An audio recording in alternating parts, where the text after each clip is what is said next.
to you, you.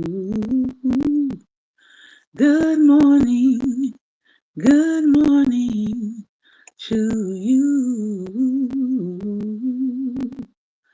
Good morning, good morning. Won't you share with a friend or two? Good morning to you. You. Good morning, good morning to you. You. Good morning to you. You. Good morning, good morning to you, and many more, and many more, and many more. Good morning, good morning, good morning, and welcome, welcome, welcome to Daring Dialogues. I'm your host today, Shantae Charles. I hope that you have a great and wonderful day in store for yourself. And I want you to think about your mindset for the day. How is your mindset helping you on today? I woke up this morning with a phrase that I had never heard before. Like, I literally woke up this morning with a phrase that I had not ever heard mentioned. And the phrase was emotional icing. And I was like, emotional icing? Where does that come from? So I actually got on Google. Good morning. I actually got on Google and I typed in emotional icing, and turns out it's an actual thing. It's like a real thing. And that was shocking to me because I was like, I've never heard of this term. I went to bed pretty early. I don't remember having any dreams. So I had no idea why this If I'm particular ordering chicken, so I had no idea why this particular phrase came up, but I'm trying to get to what it is, just so people will know. Emotional icing refers to a person deliberately excluding or ignoring another, often in a relationship without fully ending the communication or relationship. It's a way of creating an emotional distance without a clear break, leaving the other person in a state of uncertainty and often feeling hurt or devalued. That's what emotional icing is. I am so sorry. I do not know that person. And then, law of ice. Another term for this behavior is the law of ice, which describes the refusal to communicate with someone or someone icing you out. Emotional icing is a manipulative tactic that can be incredibly hurtful, leaving the other person feeling confused, emotionally drained, and uncertain about the future in their relationship. So I want to just encourage someone today because, again, I woke up from my sleep with this term on my mind, and I don't know what the reference point for it was, but I looked it up and realized that it is actual term. And so if you are dealing with someone who is emotionally icing you out, you might even encounter it this week. I don't know. But if you're dealing with that right now, I want to encourage you to take a step back, to look at the kind of communication that you have with that person, and let that person know that, hey, I will not be emotionally manipulated. I'm not going to be manipulated into doing what you want by this silencing or this refusal to communicate. And as they said, it is a form of emotional abuse. So if you are dealing with that, if you dealt with something like that over the weekend and you couldn't figure out what was going on, you were trying to communicate with the person, but they weren't responding back, or they were very short or very curt with you, they could be trying to utilize what is called emotional icing. Okay. All right, let's get into some what is things today. called emotional. Let's get into some things today. We are going to be looking at our daily devotion. It is National Poetry Month, so I pulled out somebody. I don't know why I didn't think about pulling him out earlier, but we're going to look at someone who is now revered as a poet, but definitely when he was living, he wasn't really looked at as a poet. He was actually not really looked at in a positive light for a lot of people. Um, but we're going to talk about him today. And then we're going to get to our last book, which is We Will Rest, The Art of Escape by Dr. Tricia Hersey. It is a continuation of her first book that we read called Rest is Resistance. All right, so let's get into it for this Monday motivation, this Mindset Monday. And today is April 14th. For those of you who are trying to be aware of certain things, tomorrow is your tax deadline, your first tax deadline. I do believe you can ask for an extension until October, but I think the deadline maybe to ask for the extension might already be gone.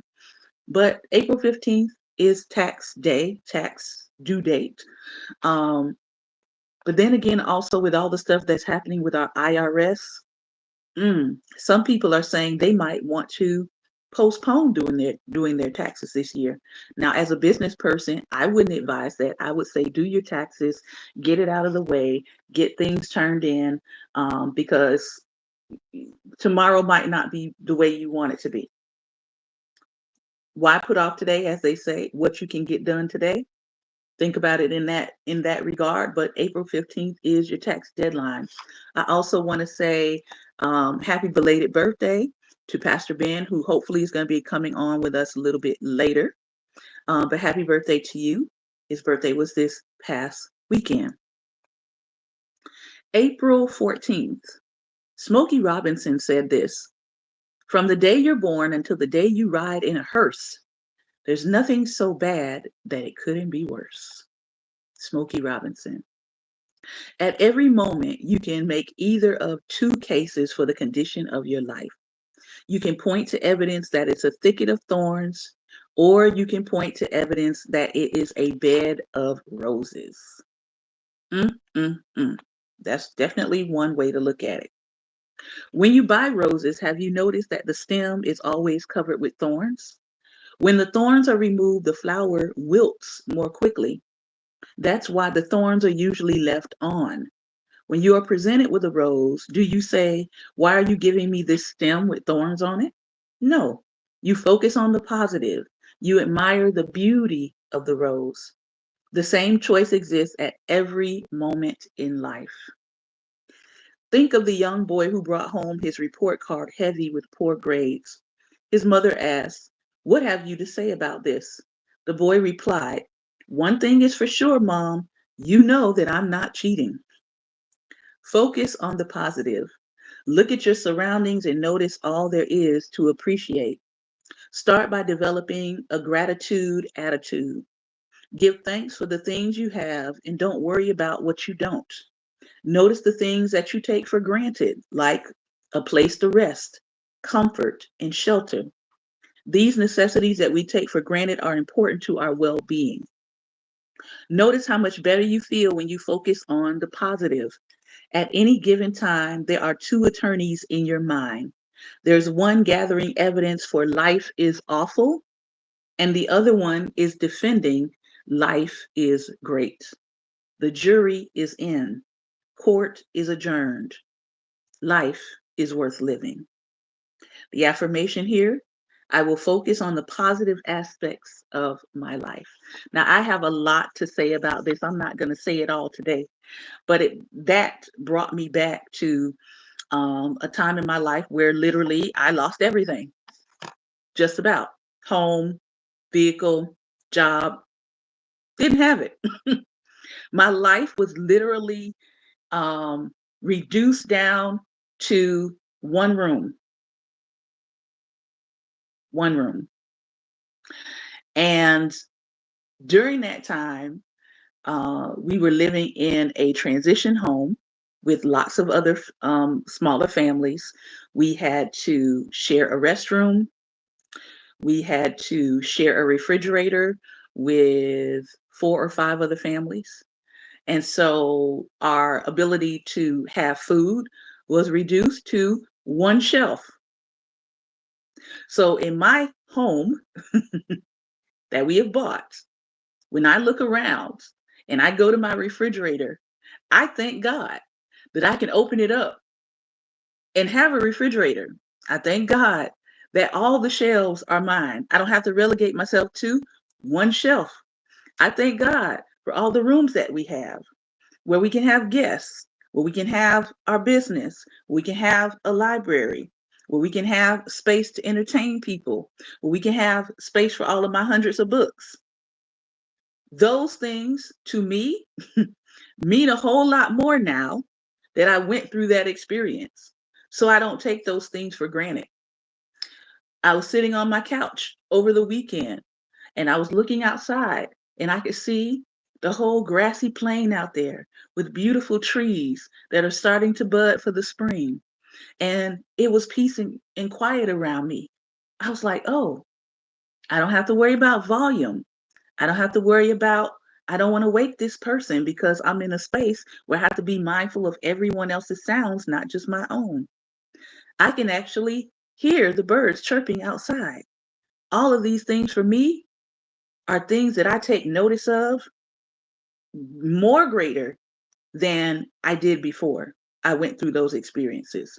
And so I completely agree with the writer. There are 2 attorneys in your mind. One is gathering evidence to tell you that everything in your life is awful, and the other one is trying to defend you with the evidence that you're gathering to let you know that your life is beautiful.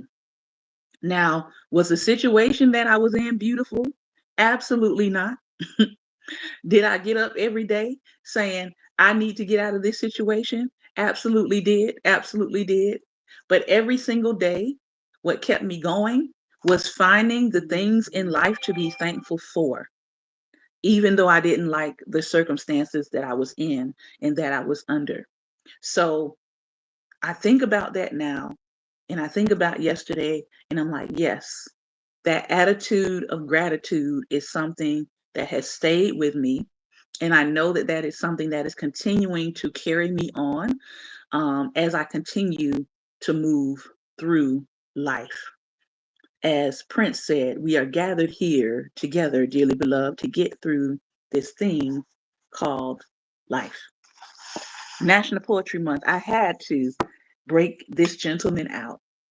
Um, and I think I've talked about him here before, but I did not really, I'm going to be honest, I did not really listen to Tupac's music when he was alive. I wasn't into rap like that. Um, I think at a certain point when gangster rap really started taking over the rap scene, I sort of began to tune out from rap at all. So I listened to people like Roxanne Shante, Queen Latifah, MC Light. But then when we started getting into the gangster rap scene, that's kind of when I started tuning out. So when Tupac was alive, I didn't listen to his music. Now, obviously, I heard some of his music because you couldn't not know who Tupac was or not hear parts of his music wherever you went. But as far as being into his music and listening to it and knowing lyrics and all of that, I didn't get into it. I'm going to tell you how I came to Tupac. And I came to Tupac through this little book right here. If you are a singer, a songwriter, a poet, an author, what else? An educator, you want to get a copy of this. At the time, I was working as a librarian assistant and librarian research assistant, and I was going through and I was shelving books, and I spent a lot of time in the poetry section of the library, and our particular library had this book, and I was like, huh, The road that grew from concrete. What? So I pulled it out, checked it out for myself, and I started reading. And this is what actually introduced me to Tupac, the writer, Tupac, the poet. And once I read this, it made me go and look at his music. And then I started looking at his life. And now I have Tupac collectible books and albums here. So I went from totally not really understanding or getting what he was trying to do to really actually coming to appreciate his writing and the body of work that he left us, which now I can understand why college courses are centered around his work. Then I started, of course, reading about his life, but I wanted to read some of his poems to you today. So let me start with Afeni Shakur's statement about Tupac. Okay, I'll start there. And rest in peace to Afeni Shakur. Tupac, I am grateful to God for the most precious gift of your life, your friendship, your love, and your indomitably honest, true spirit.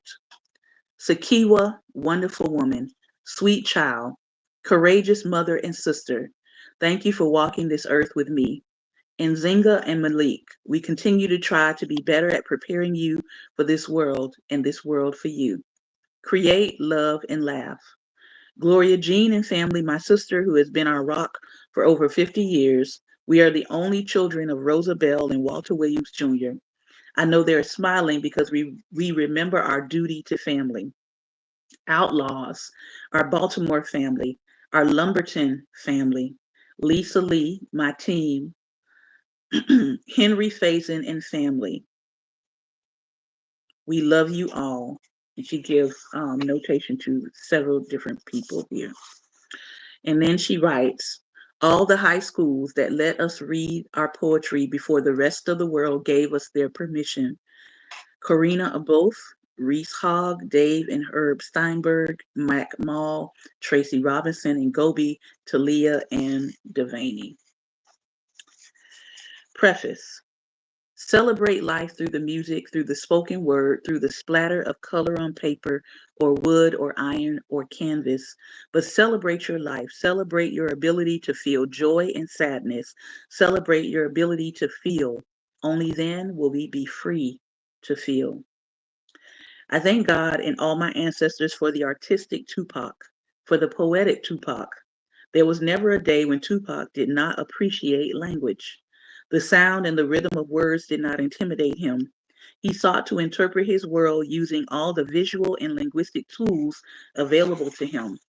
The battle between the discipline of intellect and the ravings of the soul is a fascinating one. These poems were written from 1989 to 1991, reflecting the heart and soul of my son. They represent the process of a young artist's journey to understand and accept a world of unthinkable contradictions. I always believed Tupac's work can and does speak for itself. I have nothing to add or detract. My responsibility is to do all I can to make sure he has been heard in venues and milieus that are appropriate to what he himself gave to his life and his work. Tupac put these poems in the safekeeping of Leela Stenberg, who was Tupac's first professional manager and adult friend. We are indebted to Leila for her integrity in looking after the safety of his work. Her loyalty has allowed us the ability to offer this work in this medium.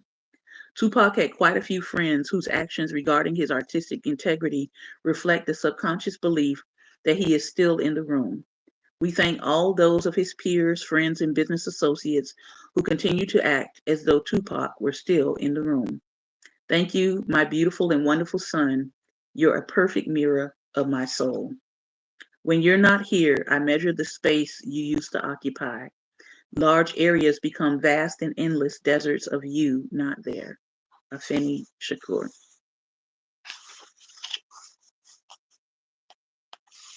Nikki Giovanni writes this. I'm glad this collection of the poetry of Tupac Shakur is being published. Those of us who recognize not only genius but light knew early on that young Shakur was special. He lit up the screen in juice and above the rim. His raps were tight and strong. We all said to ourselves, something good is coming.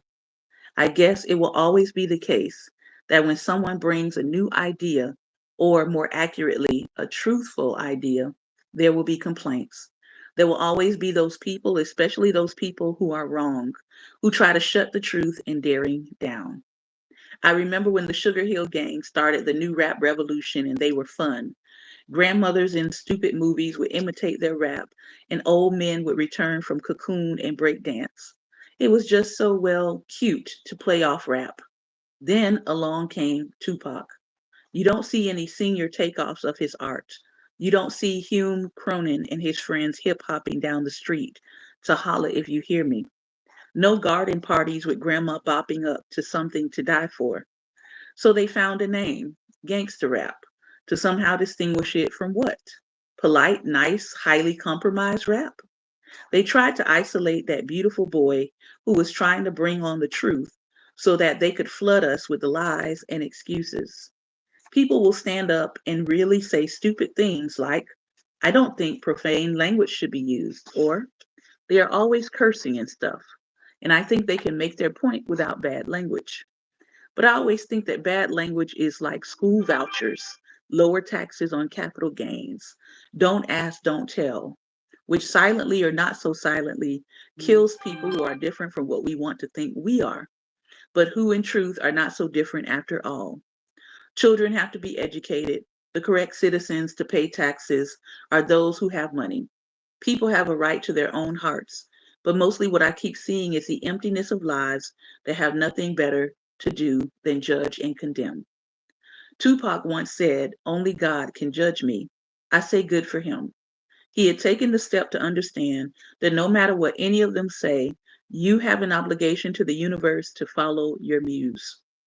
I like Tupac Shakur in the same way I liked Prince when he was Prince, when he wrote music that was a bit edgy and out there and a bit daring. Whatever turned that beautiful boy, the rude boy, into a whiny symbol should rot in 5 different hells. Tupac stayed fresh and strong and committed to himself and his people. Yet, as his collections show, he was a sensitive soul. The poems for the lovers in his life, for his mother, for his child in heaven, show a boy who touches our souls. This too is Tupac. Just as people want to make Malcolm X an integrationist, thereby changing the nature of his daring and his truth, people want us to overlook the sensitivity and love Tupac shows. Because after all, if he loves, if he cries, if he cares, if he, in other words, is not a monster, then what have we done? What a great crime has been committed in the name of what? The status quo? How awful and ugly of us. One day, in the not too distant future, there will be a gathering in Atlanta, much like the one on Memphis. You remember Memphis and Graceland? The Postmaster General of the United States invited Elvis's family members to unveil the artist's concept of Elvis. There was an 800 number for the young, pretty, slim Elvis, and another 800 number for the fat, drugged out Elvis. We, the public, were invited to phone in our choice, and that would be the stamp. When the Malcolm X stamp was chosen, there was no gathering at Betty Shabazz's home, no calling her girls, Malcolm and Betty's daughters together with the Postmaster General, no artist conception inviting the public to choose between a smiling Malcolm or that frowny, ugly thing that they produced, no choice between a Malcolm and Betty stamp and a Malcolm by himself stamp. In fact, as usual, white people decided what black people should want and did as they wished with the image of our hero. The Tupac stamp must go public. We, the public, demand the right to make choices. I want an image of a thoughtful Tupac with the words, see you in heaven. He deserves to be taken seriously, and we must therefore mourn.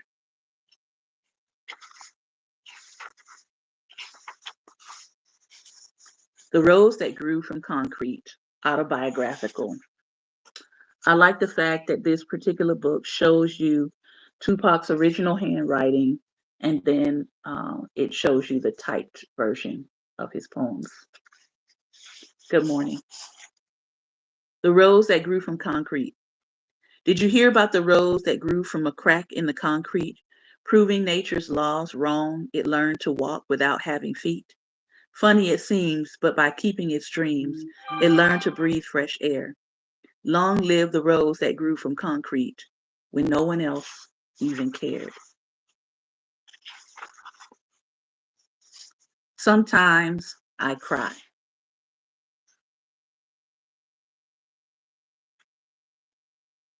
Sometimes when I'm alone, I cry because I'm on my own.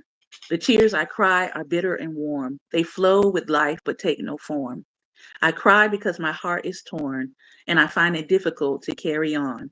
If I had an ear to confide in, I would cry among my treasured friends. But who do you know that stops that long to help another carry on? The world moves fast and it would rather pass you by than to stop and see what makes you cry. It's painful and sad, and sometimes I cry, and no one cares about why.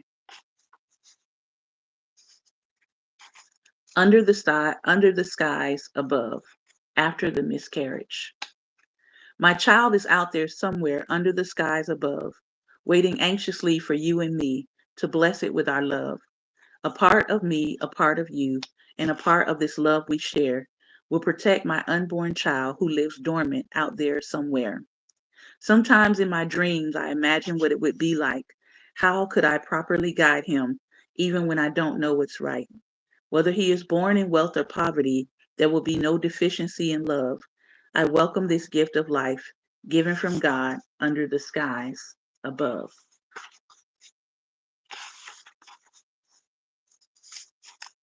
The Eternal Lament.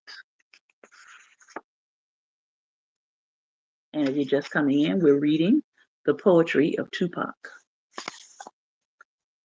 From my mind to the depths of my soul, I yearn to achieve all of my goals, and all of my free time will be spent on the ones I miss, I will lament.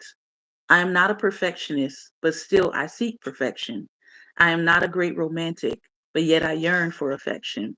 Eternally, my mind will produce ways to put my talents to use.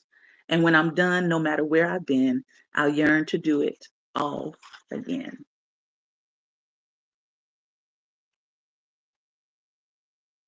The fear in the heart of a man, dedicated to my heart.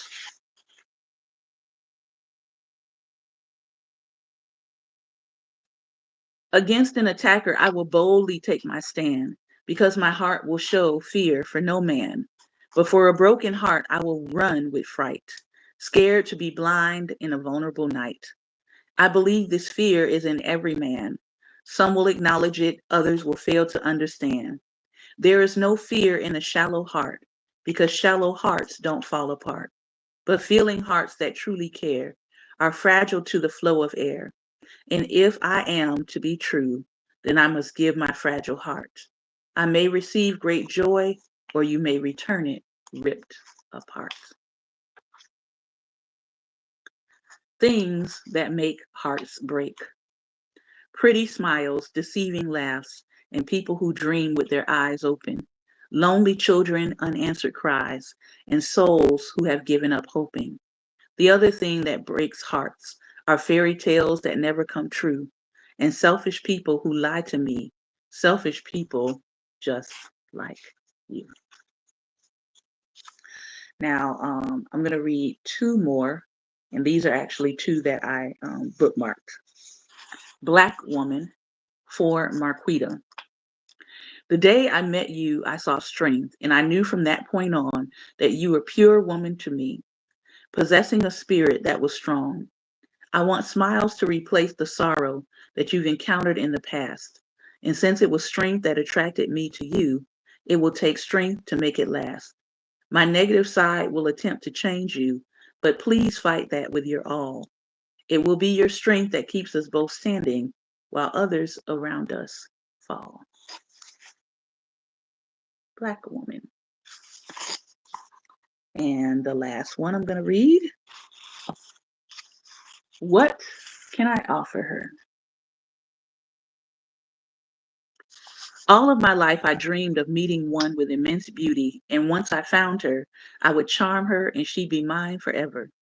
I have found her, and indeed she is all I wish for, and more, but she is not charmed nor intrigued. Then I think to myself, what can I offer her? The tears warm my eyes and blur my vision. I stick to my stance of bravado and give her the same uninterested look she gave me. She was so beautiful, but what can I offer her? All right. Again, there are now more than 500,000 copies of this in print. I encourage you to pick up a copy. It is not a very long read. You could actually probably read it in a day if you're a really fast reader. Again, if you are an educator, this is something really, really good to have in your arsenal, especially if you're in the English and language arts fields. A lot of my Black male students, I was able to talk into writing some poetry when I said, Tupac wrote a whole book. What's your problem? All right. So yeah, get into it. Get into it for National Poetry Month. All right. The last thing we're going to read today is coming from We Will Rest, The Art of Escape. I really, really like this. Uh, I want to call it kind of like autobiographical for her. It's like part two of her first book, We Will Rest. It's got drawings, it's got writing, it's got poetry. Um, I like it.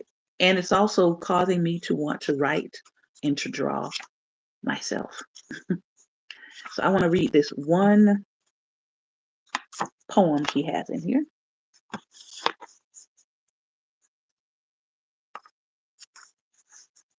And this is the visual for it.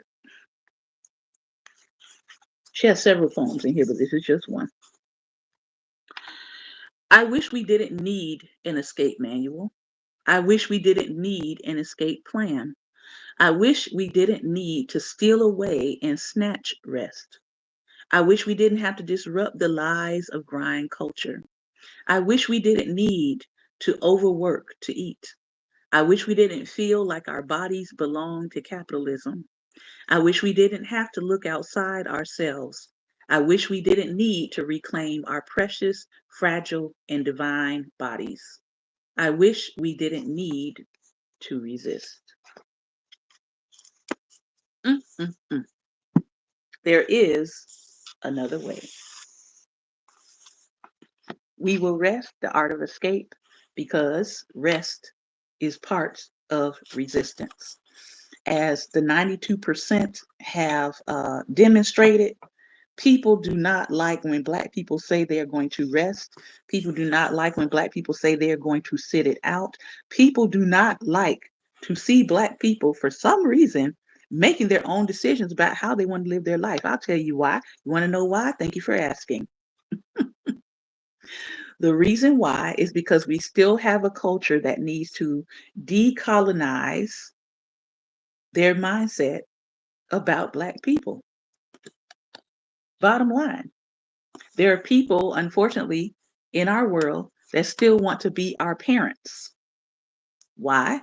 Because they think that Black people are not adults. Why? Because they think that Black people, in many ways, are not human. Some people think we're still pets or property. And what do you do with property? Well, you own it. You tell it what to do. You tell it when to move.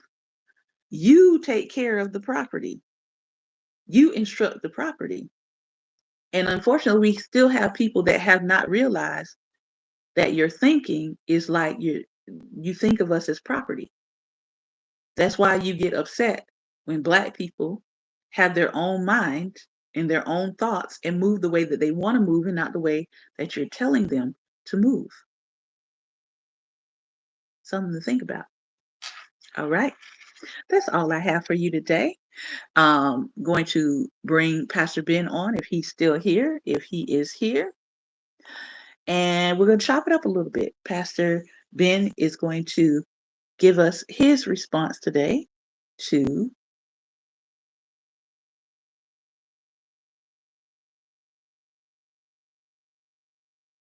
and you can give us your response. If you've been following us for more than 10 minutes and you have subscribed, you too can give us your response in the comments. And I have sent that link, so hopefully you'll be able to click on it and join. We shall see. If you were with us on yesterday, or if you were not, you can check out our broadcast from our Sunday dialogue, where we spent some time in prayer and song, covering some things that you might be interested in that have to do with this nation. Mm-hmm. Oh, yeah. Oh, yeah. Mm-hmm. Mm-hmm. Oh, yeah. Oh, yeah. Mm-hmm. All right, Pastor Ben, let me know if you see that link. Let's see if he has it. I'm still figuring out how to take that link and put it into the chat. I haven't figured that out yet.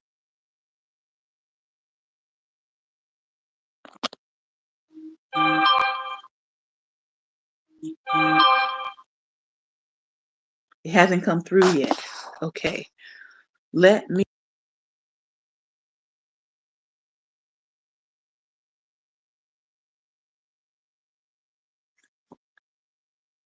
I have tried it for the second time.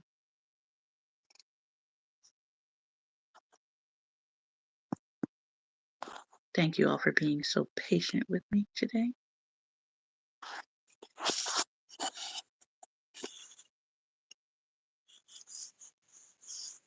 Hmm.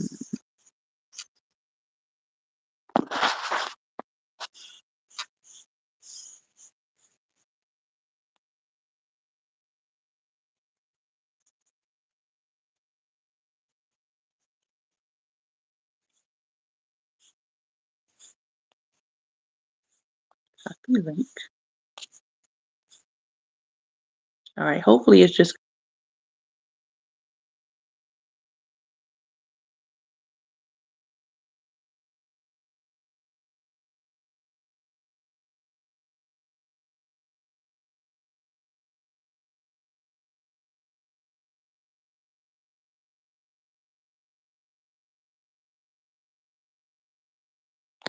All right.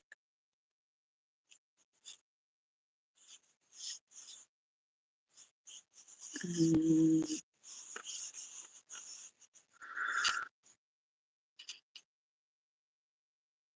I did click to add you. There we go. Hello?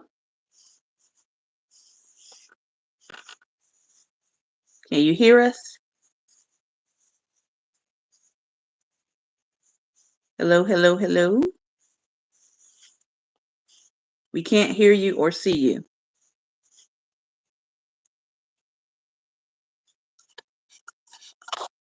Can you hear us? All right, there you go. Good Okay. morning. Good morning. I actually had to go to junk mail. Really? Mm-hmm. Uh-oh. So yeah, I guess you gotta mark me as not spam or something. Well, I haven't had a problem before, but it dawned on me, okay, just check junk mail, and there it was. Well, that's a mess. Yeah. But anyway, yeah, Tupac. Um, I had listened to very, very little of his songs, but it turns out that he was not just a rapper or a poet; he was also a prophet. Mm-hmm. Mm-hmm. And I know people say, "Oh, prophet. He was a rapper. How could he be a prophet?" And the language that he used. Well, if you know scripture, you know gifts are without repentance anyway, and you know that a prophet is born and not made or Mm-hmm. taught to be a prophet. Mm-hmm. Hmm. So God decided that, okay, I'm gonna make this young man a prophet before he was born. And that's what happened. You got nothing to do about that. So, Well, but that's a very good point because one of the things that I have looked at, and I might go off camera for a moment and maybe grab some of the books that I have now about Tupac. But as I started studying his life, and then I started going back and looking at the archives of just his interviews, all of the interviews he was doing mm-hmm, sort of up to the ending of his life, you could mm-hmm, see that there was a shift in Tupac. Like he mm-hmm, was starting to understand his greater purpose, and he was starting to shift more into getting away from the F your H and the B and all that stuff. And he was really trying to start shifting into more conscious rap. But there mm-hmm, was other things he was doing. He would go into communities. He was throwing block parties. He was giving away money, cash money to people in the communities. He was mm-hmm, encouraging them to stop the violence, to stop shooting one mm-hmm, another and killing one another. Um, so he was doing activism work that was definitely not being publicized.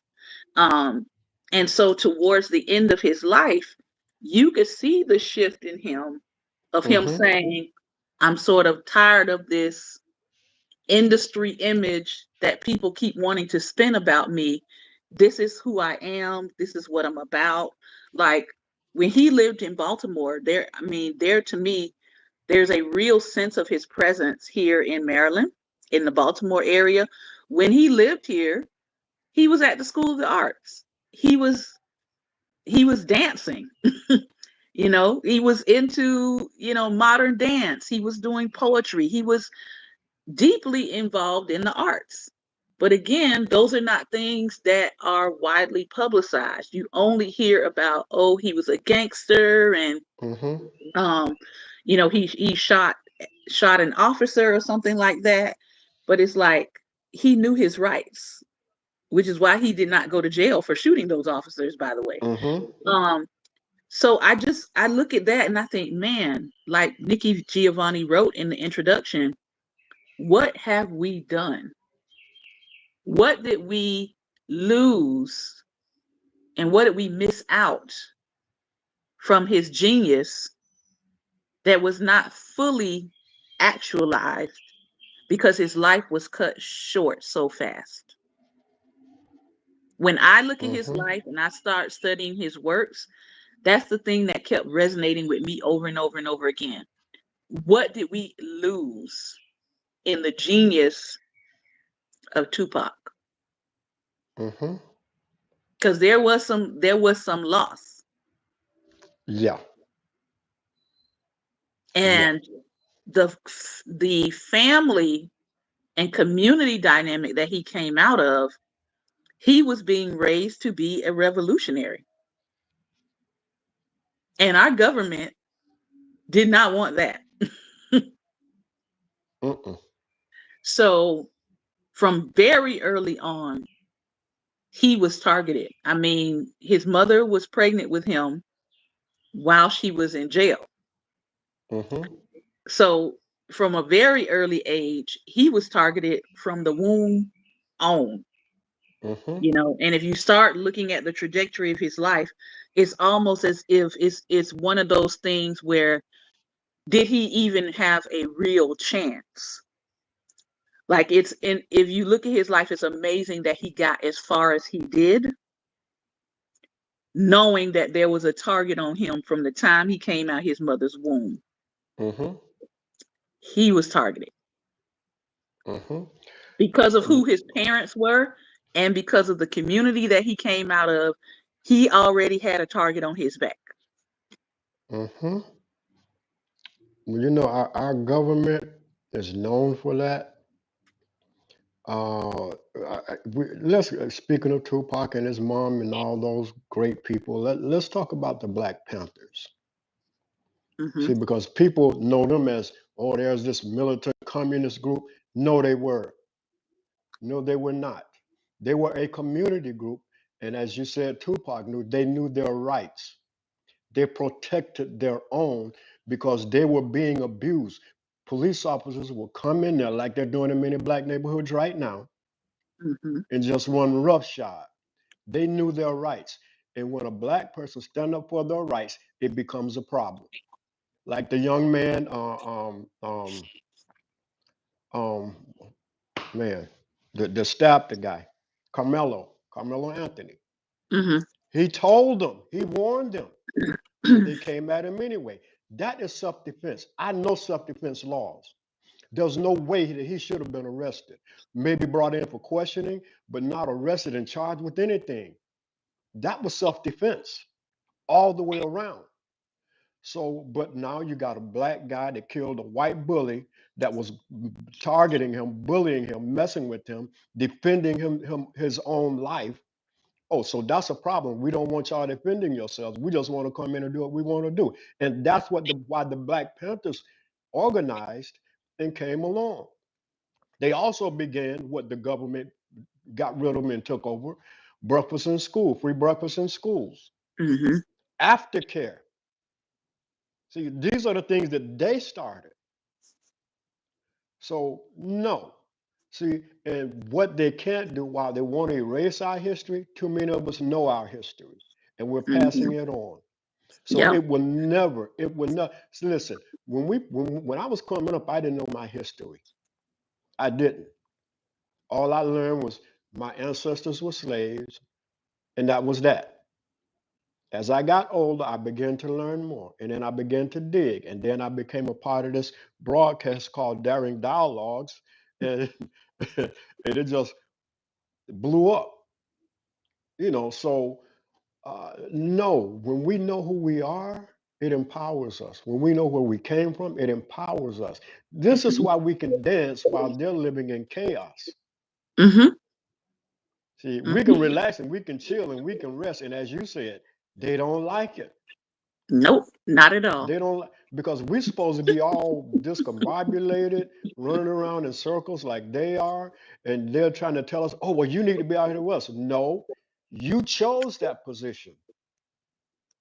I You don't go follow ahead and you any deal voice. with it. I don't follow any voice that tell me I need to be panicked. I need to be afraid. I Mm-mm. need to be full of anxiety. No, No, I don't need to be any of that. nope, not at all. I don't need to be any of that. I want to point out some things. I pulled up some things about Tupac Shakur in case people don't know this about him.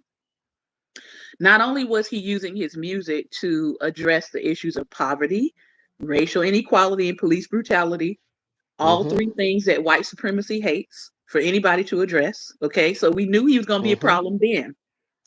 But he also, at 18, he became a member of the New African Panthers, which was a youth group within the Black Panther Party that was advocating for community control, that was fighting police abuse, and that was raising awareness about political prisoners.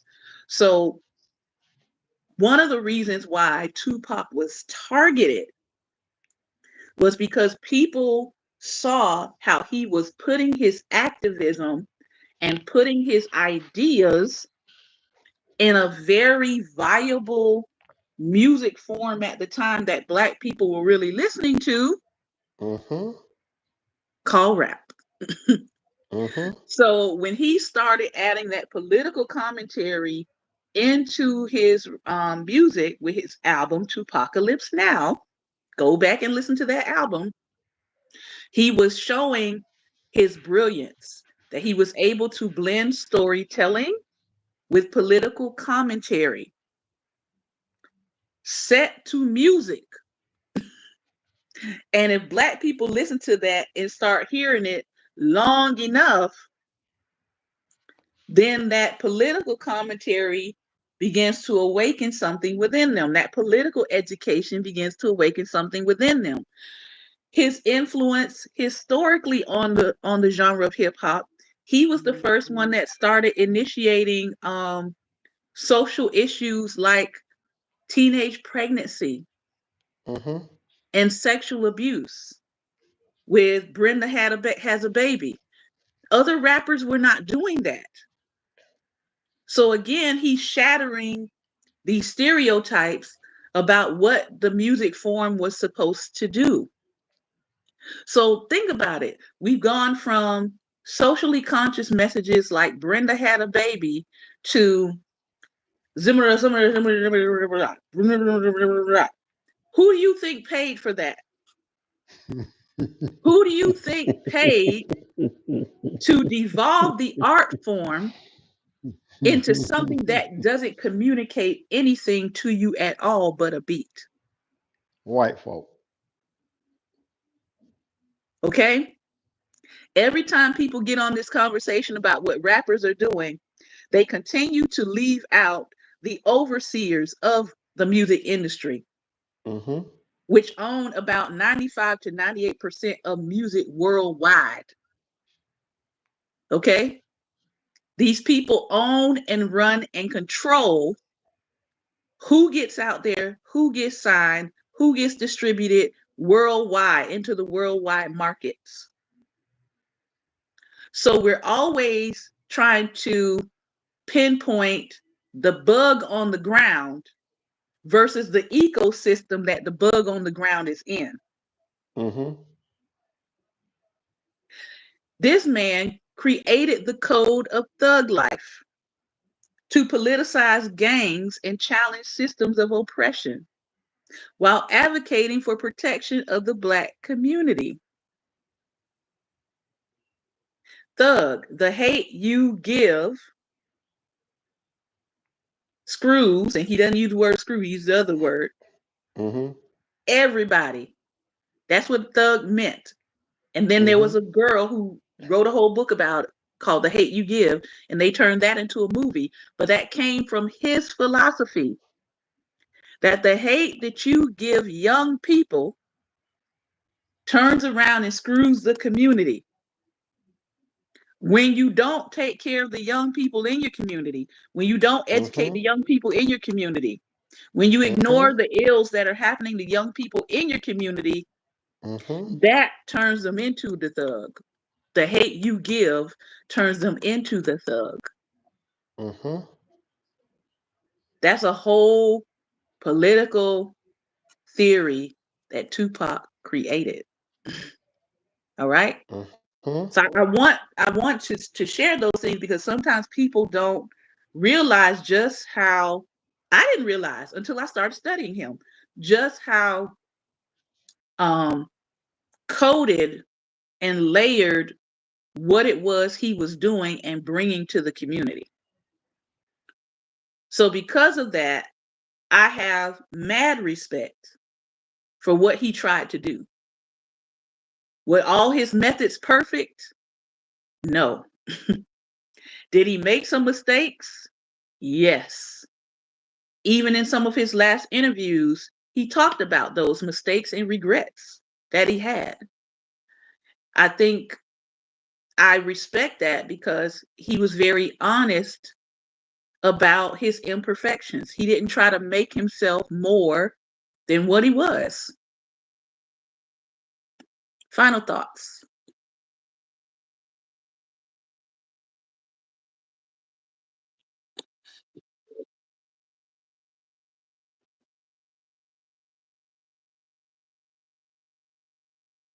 Is the proper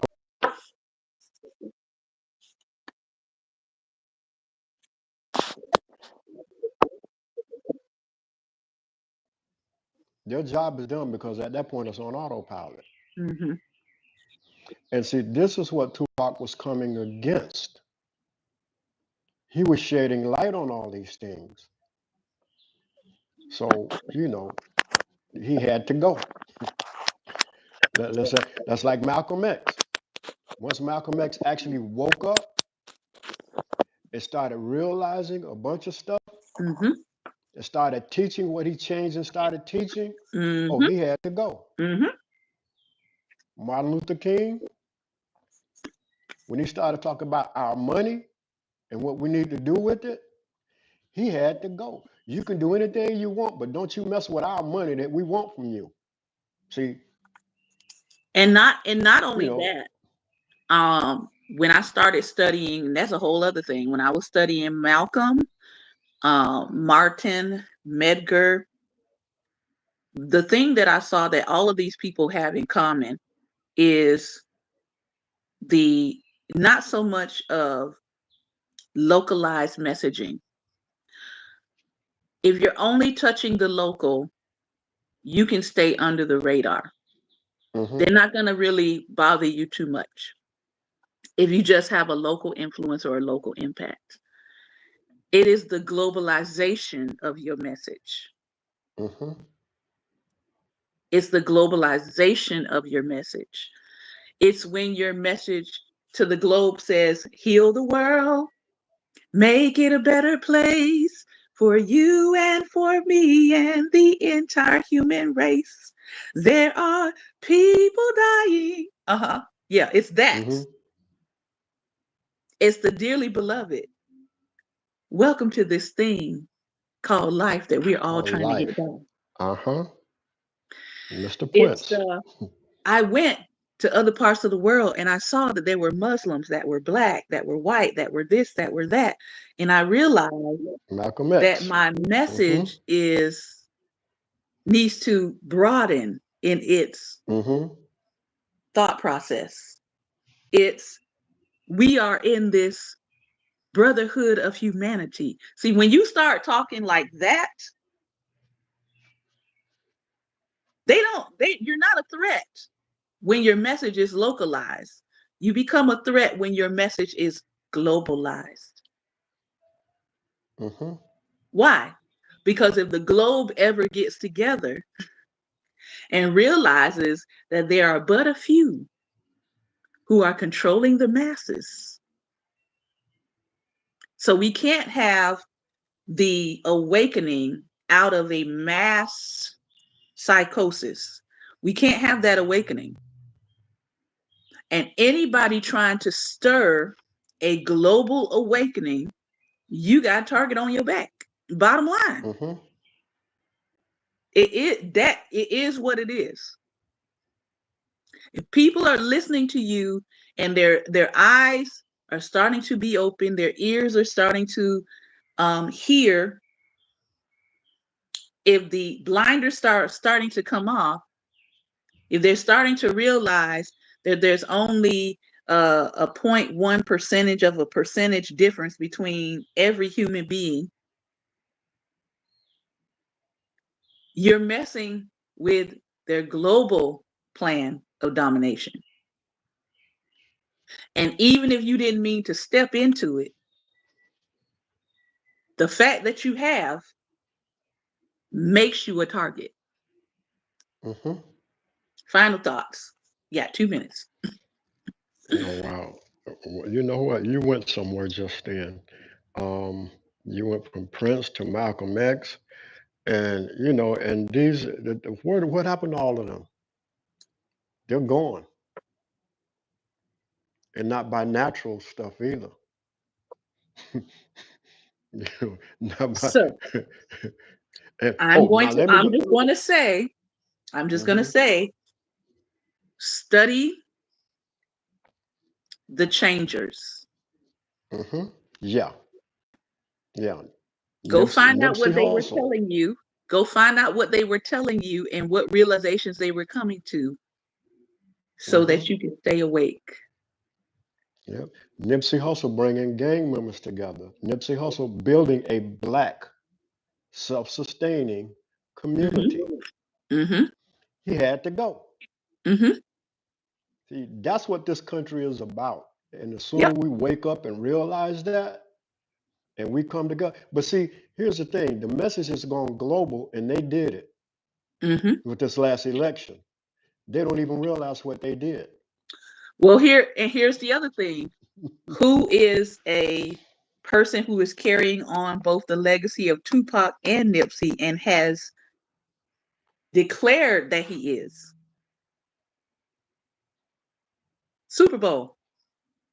Oh yeah, Lamar, Mm-hmm.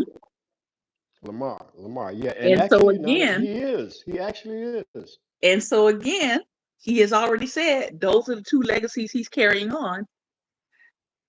Mm-hmm. And he has made himself a target. That's why I pray for him now. Mm-hmm. Because you took their greatest stage and presented your codes and you globalized. Again, you globalized the message. Listen, and there are so many people around the world dancing and doing skits off that song. They're not Yes, like us. yes, All around the world, even white folk, yep, all yep. around the world. And so again, you took a message to the Mm-hmm. black man, and you globalized it. Mm-hmm. You globalized it. All right. This has been another episode of Daring Dialogues, and I've been your host today, Shantae Charles. I want to thank you for your time and your attention. Remember, light is the most daring opposition to darkness. So continue to go out and be what? Light. Light. Take care, everyone. Be well, and most importantly, be light. Oh, and read some Tupac. God bless.